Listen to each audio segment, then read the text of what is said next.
그날 한국이 없었다면 제 조카는 살아있지 못했을 겁니다. 단 15분 만에 달라진 생명 영국이 경악했습니다. 한국은 멀고 나와는 상관없는 나라라고 여겼던 외과의사 출신으로 현재 재난구호단 의료자문을 담당하는 한 영국인이 한국에서 충격적인 상황을 목격했답니다. 대체 어떤 일이 일어난 것일까요? 그 내막을 들려드리겠습니다. 안녕하세요. 저는 전직 전장 외상외과의사 출신이었고요. 현재 재난구호단 의료자문역을 담당하는 안나 배틀입니다. 빗방울이 창문을 두드리는 소리에 일찍 잠에서 깼어요. 하늘은 칙칙한 회색이었고 공기는 바람에 널어 말린 깨끗한 이불처럼 상쾌한 냄새가 났습니다. 저는 몸을 쭉 펴고 눈을 비볐어요. 옆에 있는 조카 이선이 아직 침대에서 곤히 자고 있었어요. 그의 가슴이 천천히 오르내렸는데 이선은 태어날 때부터 천식을 앓고 있어 한숨 한숨이 걱정되곤 했습니다. 하지만 오늘 아침에는 평온해 보였어요. 저는 살금살금 침대에서 내려와 작은 아파트 거실을 가로질렀습니다. 나무 바닥이 발끝에 시원하게 느껴졌어요. 부드러운 스웨터를 걸치고 주방으로 향했습니다. 차가운 거리를 달리는 자동차 소리가 멀리서 아득하게 들려왔죠. 시리얼을 2그릇에 담고 우유를 부었어요. 주방에는 블루베리 향이 가득했는데 시리얼 위에 생블루베리를 올려놓았기 때문이었습니다. 그릇을 식탁 위에 올렸습니다. 안녕, 이선. 이선이는 눈을 비비며 중얼거렸어요. 안녕하세요, 고모. 잘 잤어? 제가 작은 미소를 지으며 물었어요. 이선은 어깨를 으쓱하고 한 숟가락 떠먹었어요. 그의 머리칼은 헝클어져 있었지만 그 모습이 귀엽게 느껴졌어요. 저는 이선을 바라보았어요. 먹는 모습이 멀끔해 보였지만 밥을 다 먹고 난 뒤 늘 그의 호흡을 주의 깊게 살피곤 했습니다. 밥 다 먹고 흡입기 꼭 사용해야 해요. 라고 말했어요. 이선은 고개를 끄덕이고 깊이 숨을 들이마셨어요. 주머니에서 작은 파란색 흡입기를 꺼내 입술에 대고 숨을 빨아들였죠. 그의 가슴이 조금 부드럽게 오르내리는 걸 보며 안도의 한숨이 나왔어요. 저는 예전에 한번 한국에 가본 적이 있어요. 의료학술 대회에 참석했을 때였는데 그때 한국은 높은 빌딩이 즐비하고 사람들은 굉장히 바쁘게 움직인다고만 느꼈습니다. 먼 곳이고 나와는 상관없는 나라라고 생각했어요. 그런데 지금 이 순간 한국에 대해 조금 달라져야 할 것 같은 예감이 들었죠. 아파트 밖 현관문을 나설 때 이선은 텔레비전 앞에 앉아 있었어요. 눈은 졸린데 고모 잘 다녀오세요. 라고 말했어요. 저는 가방을 메고 문을 닫으며 작은 웃음을 지었어요. 조금 있다가 돌아올게, 이선아. 안전하게 있어. 네, 알겠어요. 저는 답하며 엘리베이터 버튼을 눌렀어요. 버스 정류장으로 향하는 길에 비는 그쳤지만 도로는 거울처럼 반짝였습니다. 버스가 코너를 돌아오자 저는 우산을 접고 버스에 올라탔습니다. 버스 안에는 창문이 흐릿하게 김이 서려 있었어요. 승객 한 명 한 명은 우산을 접어 쥔 손이 떨리는 듯 했죠. 저는 창밖을 보며 이선의 얼굴을 떠올렸습니다. 지금은 괜찮겠지만 언제 다시 천식 증상이 올지 모른다는 생각에 마음이 무거웠어요. 버스에서 내린 저는 구호단 사무실이 있는 건물까지 맑은 걸음으로 걸어갔습니다. 비겐 후에 시원한 공기가 폐 깊숙이 들어왔어요. 문을 열자 사무실 안은 온화한 공기가 감돌았습니다. 여긴 괜찮겠지. 라고 속삭이며 책상 앞에 앉았습니다. 노트북 화면을 켜고 동료들에게 감사 메시지를 보냈어요. 잠시나마 마음이 편안해졌습니다. 그런데 모든 것이 곧 달라질 거라는 점을 그때는 알 수 없었어요. 사무실을 나와 다시 비를 맞으며 버스 정류장으로 향했어요. 버스가 잠시 멈춰 설 때 우산 위로 빗방울이 곡선을 그리며 떨어졌습니다. 현관문을 열고 아파트 안으로 들어가자 평소에는 들려오던 텔레비전, 소리나 생활소음이 모두 사라진 듯한 기분이 들었어요. 복도는 고요했고 어쩐지 숨을 죽여야만 할 것 같았죠. 저는 이선아 하고 불러봤지만 아무 대답도 없었어요. 급히 거실로 뛰어들었지만 이선희가 있을 것 같지 않았습니다. 그의 파란 가방도 어젯밤에 흘린 장난감도 보이지 않았어요. 가슴이 두근거리며 시선이 자연스럽게 시리얼이 쏟아진 발자국을 발견했어요. 설마 하는 마음으로 발자국을 따라 이선희 방문을 열었습니다. 침대 옆 작은 바닥에 이선희가 비스듬히 누워 있었어요. 그의 얼굴은 창백했고 입술은 살짝 파래지고 있었습니다. 고개를 돌릴 때마다 가래에 걸린 듯한 심한 쌕쌕거림이 들려왔어요. 저도 모르게 가방을 내려놓고 무릎을 꿇었어요. 이선아, 잘 들려? 대답해 줄래? 부드럽게 어깨를 살짝 흔들었죠. 이선희는 힘겹게 눈을 뜨며 고모 숨쉬기가 너무 힘들어요. 하고 속삭였어요. 제 가슴이 찢어질 듯 아팠습니다. 과거 전장에서 중상을 입은 병사들을 치료할 때보다 더 두려워지더라고요. 그의 작은 손은 제 손을 꽉 쥐고 있었어요. 저는 어젯밤 읽어둔 응급 매뉴얼이 떠올라 그제야 이선희의 침대 머리맡에서 흡입기를 꺼냈어요. 조금만 참아, 이선아. 이걸로 숨 쉬어봐. 부드럽게 말하며 흡입기를 그의 입술에 대고 눌렀습니다. 흡입기의 연기가 그의 호흡기에 들어갔지만 효과는 미미했어요. 급히 휴대전화를 꺼내 999에 전화를 걸었어요. 떨리는 목소리로 조카가 심한 천식 발작을 겪고 있습니다. 지금 위치는 캠던 로드 14번지, 빨리 와주세요. 라고 말했죠. 상담원은 곧 도착 예정입니다. 대략 12분 정도 소요됩니다. 라고 답했습니다. 그 12분이 너무 길게 느껴졌어요. 손수건으로 그의 이마를 닦아주며 계속 말을 건넸습니다. 이선아, 괜찮아질 거야. 고모가 여기 있으니까 걱정하지 말고 있어. 그는 힘겹게 눈을 깜빡이며 작은 목소리로 고모 무서워요. 라고 했어요. 8살 아이가 느끼는 두려움은 제 마음을 산산이 부숴놨습니다. 어느새 구급차 사이렌 소리가 가까워졌습니다. 문을 열자 2명의 구급대원이 들어와 곧바로 그의 맥박과 호흡을 확인했어요. 산소 수치가 너무 낮습니다. 구급대원 한 분이 호흡 마스크를 씌워주며 말했어요. 그들은 신속하게 들것에 이선희를 올렸고 저는 그 옆에 뛰어들어 타이었습니다. 힘내, 이선아. 곧 병원에 도착할 거예요. 라고 속삭였죠. 구급차는 런던 거리를 질주했습니다. 빗방울이 유리창을 두드리며 번쩍거렸습니다. 매 정거장마다 엔진 소리와 바퀴 소리가 뒤섞여 두려웠어요. 저는 옆에 누운 이선희의 작은 가슴이 헐떡이는 모습을 지켜보며 기도를 계속했어요. 부디 큰일 없길. 곧 스트리트. 메리 KNIGHTSBRIDG 병원에 도착했지만 접수 담당자는 현재 대기 중인 중증 환자가 많아 약 4시간 정도 기다리셔야 합니다. 라고 말했어요. 4시간 그 순간 제 가슴이 내려앉았습니다. 4시간 동안 그는 버틸 수 있을지 모르겠다는 생각에 눈앞이 캄캄해졌어요. 저는 이선희 손을 꼭 쥐고 휴대폰을 꺼냈습니다. 지난번 한국학술대회에서 받았던 박지훈 교수님의 명함이 떠올랐어요. 혹시라도 하는 마음으로 이메일 앱을 켰습니다. 빠르게 자판을 두드려 이선희의 현재 상태를 설명하고 한국에서 치료받을 수 있는지 간절히 물었어요. 그리고 전송 버튼을 눌렀습니다. 이젠 여기서 기다릴 수만은 없어.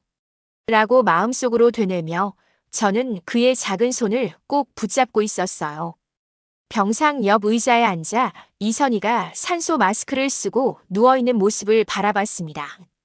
병실은 소독약 냄새와 약간의 비누 냄새가 섞여 있었어요. 옆에 있는 모니터에서는 그의 맥박과 호흡 수치가 잔잔하게 끊임없이 기록되고 있었죠. 그의 가슴은 여전히 빠르게 오르내렸지만 그래도 조금은 안정된 듯한 느낌이 들었어요. 그때 휴대폰이 진동하며 울렸습니다. 박 교수님이 답장을 주신 거였어요. 안나 선생님, 메일 잘 받았습니다. 이선희 치료를 위해 준비하겠습니다. 서울 아산병원 소아 응급팀이 대기 중입니다. 인천공항에 도착하면 곧바로 119에 연락해 주세요. 구급차가 7분 내로 올 겁니다. 저는 병실을 마련해 놓겠습니다. 기록된 의료 정보는 미리 전달해 주세요. 조치를 완료했습니다. 박지훈 드림. 간단한 메시지가 큰 희망이 되었습니다. 구급차 대기 시간이나 병원 대기 시간과는 비교도 안 되는 속도였어요. 얼굴이 뜨거워졌습니다. 이제 빨리 움직여야 한다는 사실이 확 와닿았어요. 저는 옆에 있던 간호사에게 다가갔습니다. 저 한국으로 긴급 이송을 준비하고 싶습니다. 도와주실 수 있나요? 간호사는 이해했다는 듯 고개를 끄덕이며 전화를 들어 다른 부서에 연결했습니다. 몇 분 후 국제의료 이송 담당이라고 말하는 분이 연락해 왔습니다. 저희가 가능한 항공편을 알아보겠습니다. 바로 연락드릴게요. 작은 희망을 품으며 저는 다시 제 휴대폰을 열어 가족에게도 소식을 전했어요. 엄마, 이선희 한국으로 보내려고 해요. 곧 연락드릴게요. 1시간쯤 지났을 때 공항까지 데려다 줄 특별 이송 의료팀의 의사 2분과 간호사 2분, 그리고 필요한 장비가 실린 승합차가 도착했습니다. 전장의 응급실에서 함께 일하던 동료들이 떠올랐어요. 그때만큼 기계 장치와 호흡 장치, 산소통이 빠르게 준비되어 있었습니다. 저는 떨리는 손으로 서류 몇 장을 읽고 서명했습니다. 제가 이걸 서명하면 될까요? 하고 묻자 담당 의사가 부드럽게 네, 이렇게만 해주시면 됩니다. 준비가 거의 끝났습니다. 라고 말했어요. 곧 들것이 병원 문 앞에 세워졌습니다. 환하게 빛나는 흰색 구조물에 노란색 비상등이 반짝였습니다. 두 파라메딕이 이선희를 들것에 옮기고 저는 옆에 올라탔습니다. 좁은 승합차 안에 들어서자마자 좌석을 고정하고 이선희를 단단히 고정시켰어요. 한쪽 손으로 이선희 손을 꼭 잡고 다른 손으로는 그의 산소 마스크를 잡아주었습니다. 이선희는 여전히 눈을 감고 있었지만 제 목소리를 듣고는 살짝 눈을 떴어요. 고모, 저 괜찮죠? 그의 눈동자는 흐릿했지만 저를 보며 힘겹게 미소 지었어요. 응, 괜찮아질 거야. 조금만 참자, 이선아. 목소리가 떨렸지만 최대한 차분하게 말했어요. 승합차는 빗방울 떨어지는 런던 거리를 지나 공항으로 향했죠. 비오는 유리창 너머로 희미하게 보이는 가로등 불빛이 소용돌이 치듯 지나갔습니다. 저는 계속 그의 손을 꽉 쥐고 있었어요.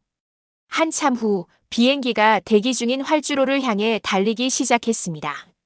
승합차 문이 열리고 항공기 계단이 내려왔습니다. 승무원들이 내려와 이선희를 들것째 옮겼고 저는 좁은 문틈을 지나 비행기 내부로 들어갔습니다. 기내는 아주 조용했어요. 마치 작은 병동 같았는데 침대가 23개 정도 배치되어 있었습니다. 그 옆으로 산소 탱크와 모니터 장비가 단단히 고정되어 있었죠. 저는 침대 바로 옆 좌석에 앉아 이선희 손을 다시 한번 꼭 잡았어요. 기장이 이제 이륙합니다라는 방송을 하자 비행기가 엔진 소리를 키웠습니다. 기체가 미묘하게 떨리며 천천히 활주로를 달리기 시작했어요. 윈도가 흐릿해질 만큼 비가 흩날렸죠. 그럴 때마다 제가 긴장의 숨을 멈추면 이선희는 제 손을 살짝 꾹 쥐며 고모 괜찮아요. 라고 속삭였어요. 그의 말은 더 큰 다짐이 되어 돌아왔습니다. 비행기가 밤하늘을 향해 날아오르자 구름 속을 지나 커다란 검은 바다 위를 비추는 달빛이 보이기 시작했어요. 기내 조명은 부드럽게 어두워졌고 의료진이 옆에서 이선희의 활력 징후를 체크하기 시작했습니다. 호흡기가 닿았던 그의 가슴은 조금씩 고요해지는 듯 했습니다. 저는 고개를 돌려 엔진 소음 가득한 기내를 바라보다 내내 자기 진한 감정에 눈물이 살짝 고였지만 참았습니다.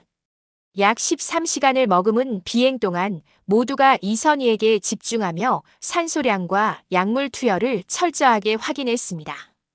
창문 너머로 별빛이 반짝이는 밤하늘이 보였어요. 저는 이선희가 조금이라도 편안하게 숨쉬길 바랐습니다. 비행기가 점점 한국 쪽으로 내려갈 때 제 머릿속에는 우린 꼭 살아서 도착할 거야라는 다짐만이 가득했습니다. 인천국제공항에 착륙한 순간 시계는 한국 시간 오후 3시를 가리키고 있었어요. 기체가 서서히 속도를 줄이며 활주로를 따라 미끄러지듯 이동했죠. 저와 이선희는 그 고요함 속에서 한참 동안 가만히 있었습니다. 밖으로 나가기 직전 저는 떨리는 손으로 휴대폰을 꺼내 119를 눌렀습니다. 박 교수님의 말씀이 생각났기 때문이었죠. 인천공항에 내려서 바로 119에 연락해 주세요.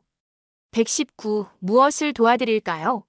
부드러운 음성이 떨리는 제 목소리를 반겨주었습니다.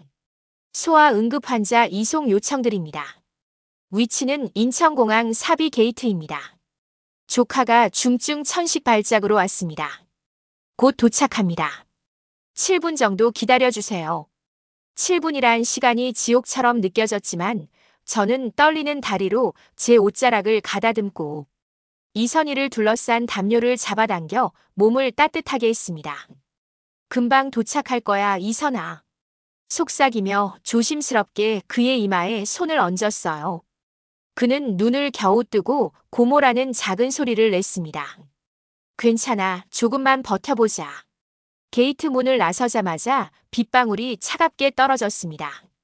번쩍이는 비상 차량의 빨간색 불빛이 어둠 속에서 반짝였어요.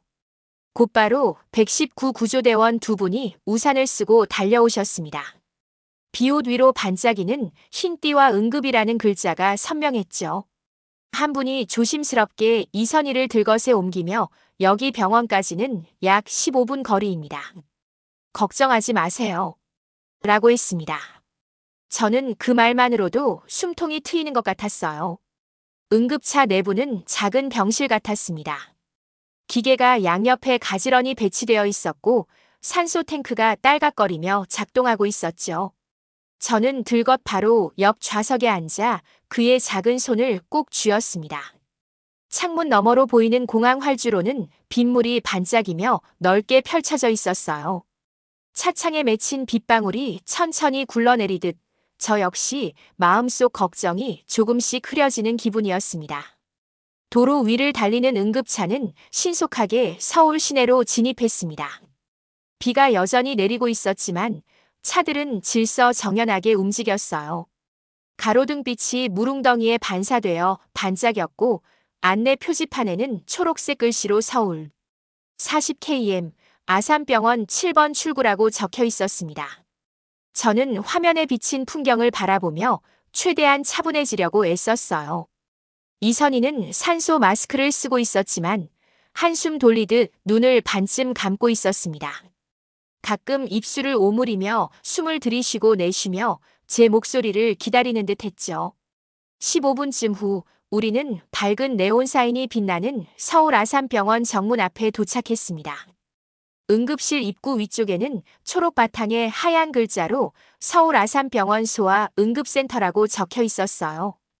비가 부슬부슬 내리는 가운데 구조대원들은 재빠르게 들것을 내려 병원 안으로 옮겼습니다. 저는 그 뒤를 쫓아 병원 복도로 들어섰습니다. 복도 벽에는 아이들이 좋아할 만한 만화 캐릭터가 그려져 있었습니다. 곰돌이가 축구공을 차고 토끼가 줄넘기를 하며 다람쥐가 스케이트보드를 타는 모습이었죠. 기분이 살며시 부드러워졌습니다. 그리고 곧이어 박지훈 교수님과 전문 의료진이 대기하고 있었습니다. 교수님께서는 밝게 웃으며 저희를 반겨주셨습니다. 안나 선생님, 많이 고생하셨습니다. 이제부터는 저희가 책임질게요. 교수님은 따뜻한 눈빛으로 이선희를 살폈습니다. 전담 간호사 세 분이 이쪽으로 오세요라고 안내하며 고개를 끄덕였습니다. 병실 문에는 소아 응급실 차일드 이머전시라고 쓰여 있었고 그 안에는 고농도 산소 마스크와 기관지, 확장제를 투여할 수 있는 장비가 이미 준비되어 있었어요. 간호사들은 그의 산소 마스크를 더 단단히 고정해주고 바로 산소를 강하게 공급하기 시작했습니다. 산소가 코끝까지 스며들자 이선희의 작은 가슴이 조금씩 안정되기 시작했어요. 저는 무릎을 꿇고 그의 이마에 손을 얹었습니다. 정말 고마워요. 교수님, 다행히도 이제 숨쉬기가 좀 편해 보여요. 교수님은 옆에서 모니터 수치를 확인하며 네, 산소 포화도가 88%에서 95%로 많이 올랐어요. 아주 좋은 변화입니다. 라고 말씀하셨습니다. 감격에 눈시울이 뜨거워졌지만 최대한 침착하게 웃었죠. 트리아지 과정은 런던과는 전혀 달랐습니다.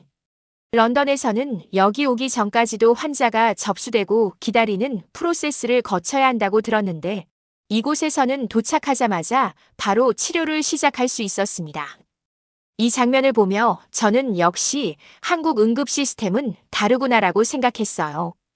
그 후 응급실 옆에 마련된 작은 검사실에서 곧바로 엑스레이를 찍고 혈압과 혈액 검사를 진행했습니다. 교수님은 계속 설명해 주셨어요. 현재 조직 반응이 안정적입니다. 추가적으로 폐 기능 검사를 하고 필요하다면 기관지 확장제를 더 투여하겠습니다. 저는 네, 교수님 부탁드립니다. 라고 답하며 그의 작은 손을 꼭 잡았습니다. 이 모든 과정이 얼마나 빠르고 정확하게 이루어지는지 저도 모르게 감탄하며 한편으로는 눈물이 차올랐어요. 그것은 감동의 눈물이었습니다. 그날 저녁 이선희는 비로소 편안히 산소 마스크를 떼어내고 조금 더 크고 부드러운 숨을 내쉬었어요. 간호사들이 주기적으로 들어와 그의 활력 징후를 측정했고 모두 정상 범위로 거의 돌아왔습니다. 라는 보고를 들었습니다. 교수님은 마지막 청진을 하며 많이 좋아졌습니다. 기관지 확장제가 잘 작용하고 있어요. 라고 말해주셨어요. 저는 침대 옆 의자에 앉아 그의 작은 머리를 감싸쥐고 있었습니다. 이제 정말 괜찮겠죠? 라고 속삭이며 눈을 감았어요. 그의 작은 숨소리는 점점 평화로워졌고 저는 머릿속에서 고마워요. 한국이라는 말을 반복했죠. 다음 날 아침 병실 창문으로 따스한 햇살이 스며들었습니다.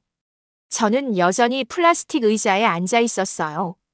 이선희는 깊은 잠에 빠져 있었고 그의 호흡은 매끈하고 고요해 보였습니다.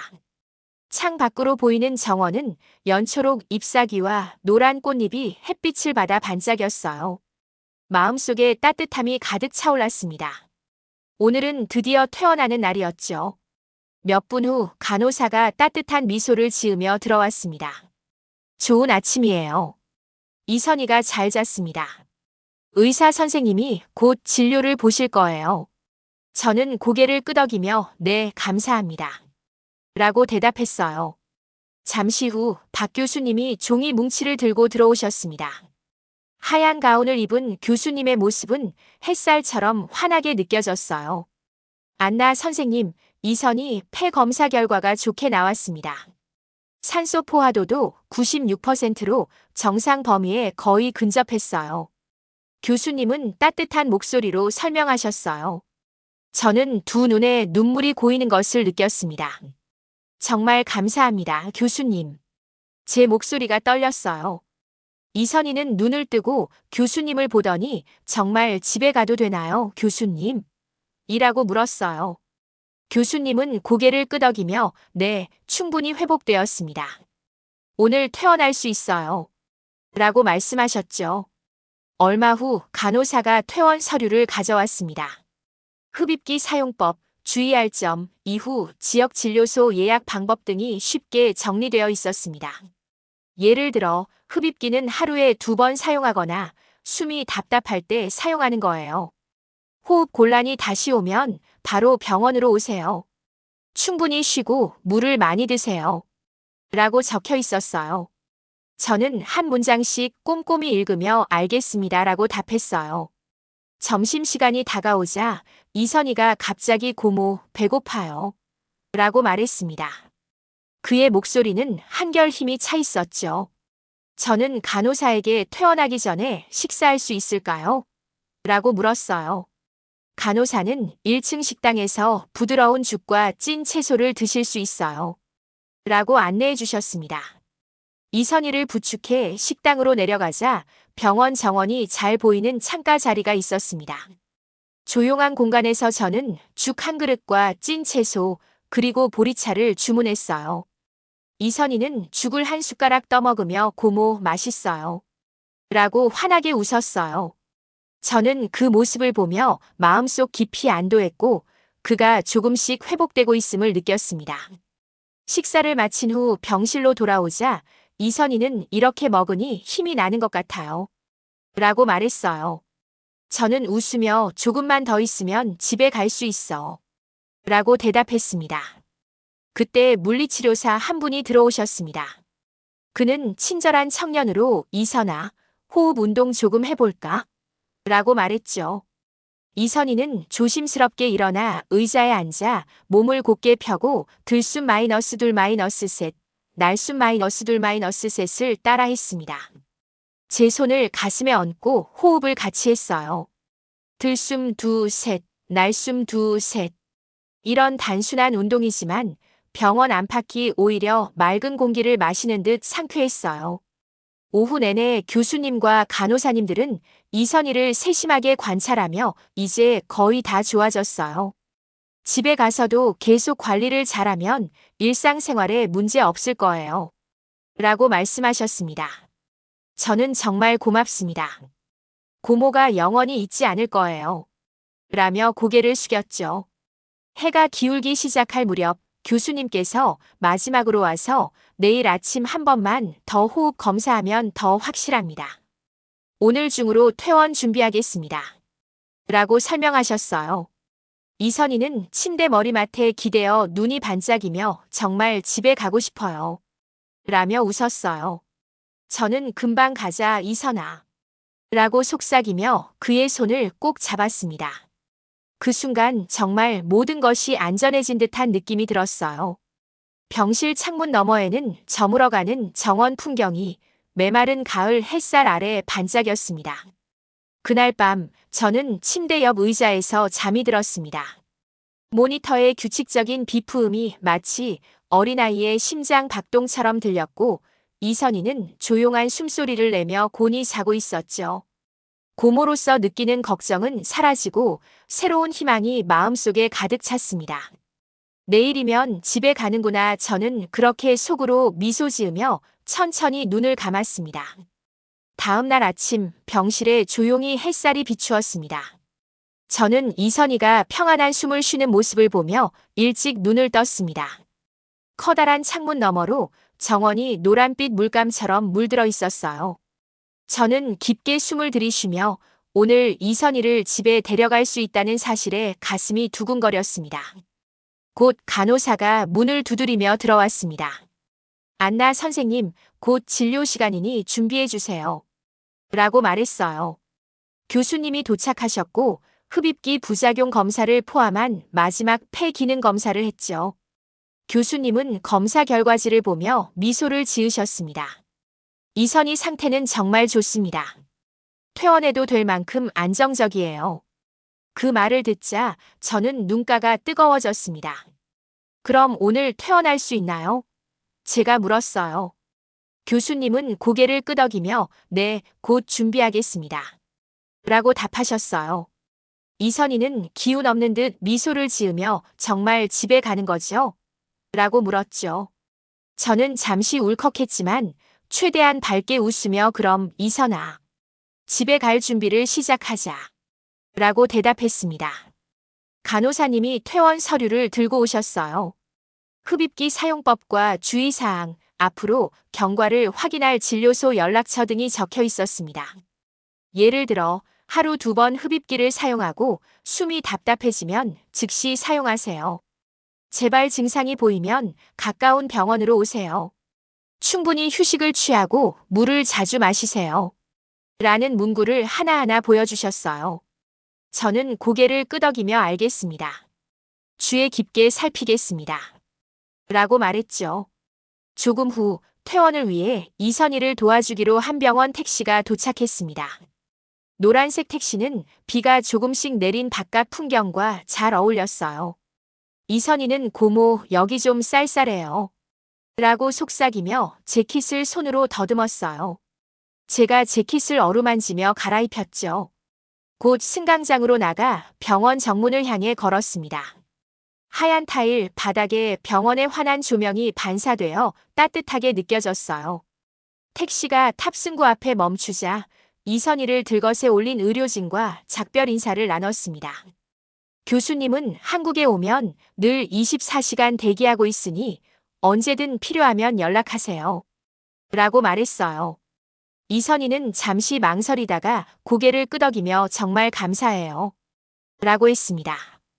교수님은 아이들이 안전하게 숨 쉴 수 있게 도와줄 수 있어서 기쁩니다. 라고 부드럽게 웃으셨어요. 서울 시내를 지나는 택시 안에서 저와 이선희는 창밖을 바라봤습니다. 비가 그친 도로 위로는 자동차들이 반짝이는 불빛처럼 지나갔고 사람들은 우산을 접으며 걸음을 서두르고 있었어요.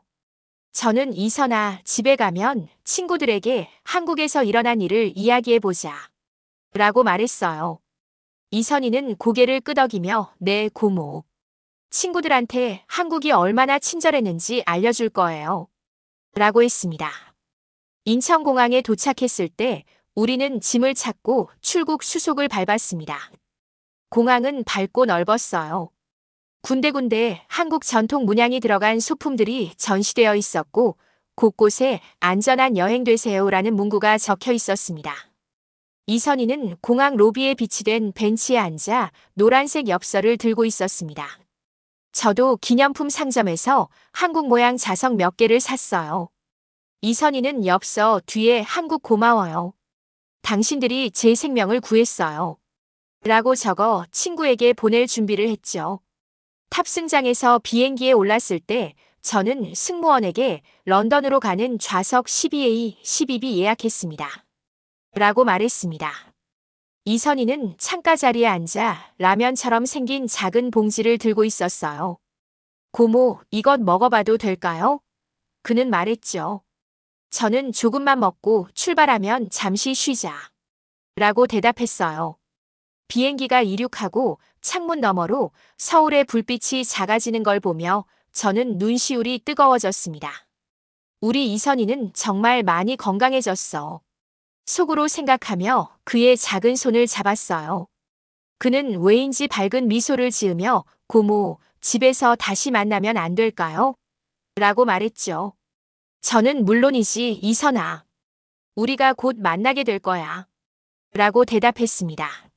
런던 히드로 공항에 도착했을 때 밤 공기가 서늘하게 느껴졌습니다. 이선희는 택시를 타면서 고모, 한국이 너무 그리울 거예요.